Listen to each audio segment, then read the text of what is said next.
of Let's Mix It Up. For today's episode, we'll be making spaghetti. This recipe I've learned from my granddad. It's actually passed down through our family. So I'm gonna wash my hands and then we'll get started. Okay guys, after washing my hands, we have our ingredients. So this recipe is fairly easy. Only thing you need is a can of whole peeled tomatoes, can of tomato sauce, can of tomato paste. You need salt, garlic salt, seasoning salt, and black pepper. Also need ground beef, however much you would like. You need a very full glass of water, and your pasta noodles, of course.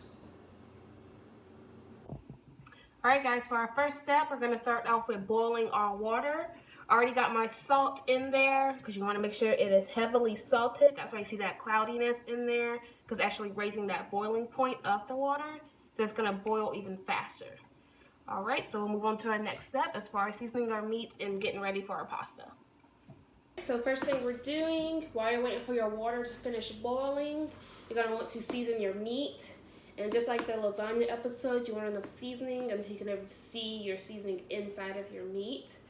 So we only have 4 seasoning ingredients, so that'd be your garlic salt. And again, it's up to you however much you would like to put in there. Then we have our seasoning salt.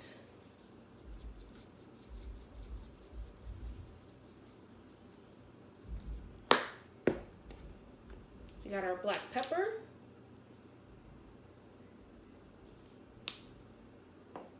And then we have our salt that we need to add to it.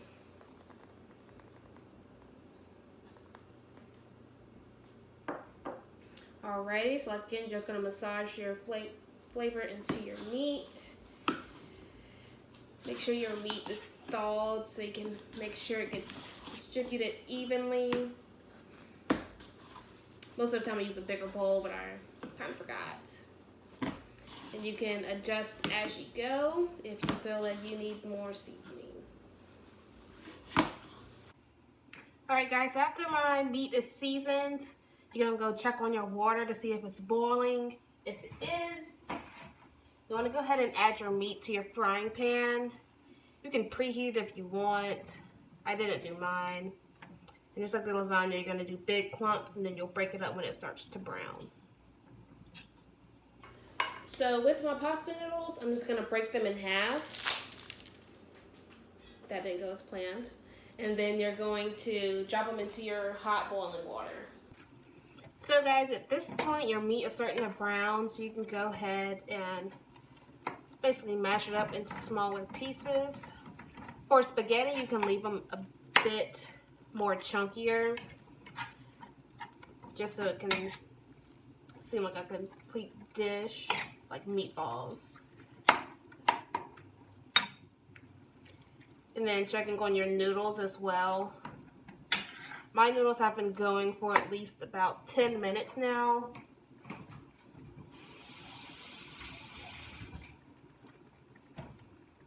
And let's see the consistency.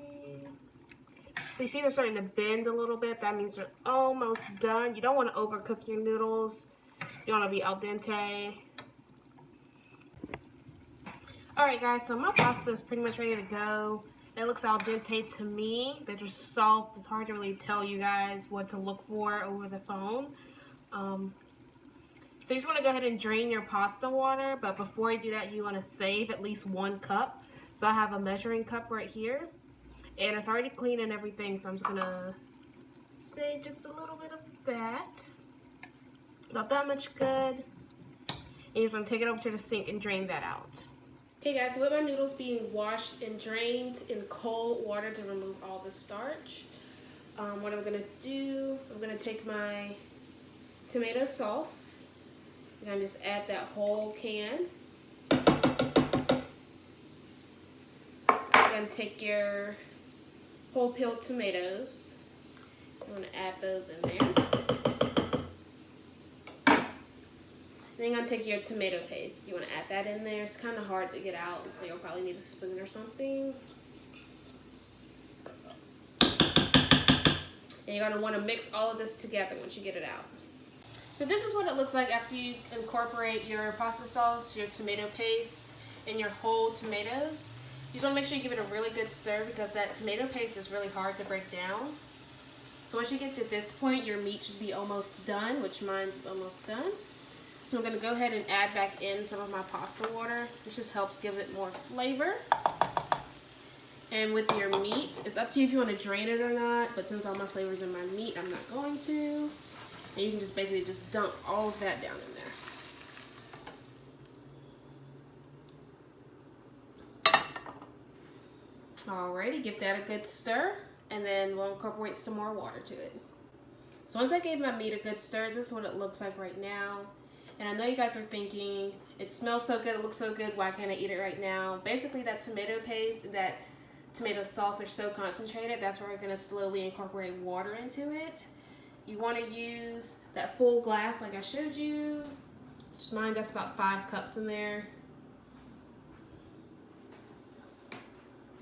And basically once you see a bubble, you're going to want to add this water into it slowly. And you're going to keep incorporating just to mellow that flavor out so it's not too powerful. So now you see it's starting to bubble. So you just want to take a little bit of that water. You want to go little by little. Make sure you get the bottom of the pan so it doesn't stick. Just going to incorporate that in there. So this whole time, by the time you get done adding all of your water, this should be boiling for at least 20 to 30 minutes before you can dig into it and enjoy it. Alright guys, so all my water added, this is what it looks like right about now. And basically you want your noodles to be like a light red color. That means the sauce has been soaked up into your noodles. You want more sauce than anything else. This is the way that my granddad do it and how the whole family has done it. It's been passed down for generations. So I just follow that recipe. Some things I don't know why they do, but it just tastes really good. But once you get to this point, you want to let it at least boil for about 10 minutes or so. And then you can plate it up. You can put your toppings on it if you want any toppings, and then you can enjoy it. So guys, this is my finished product. You want as much sauce in there as possible. I topped mine off with some parsley and some Parmesan. So I hope you guys enjoyed this video.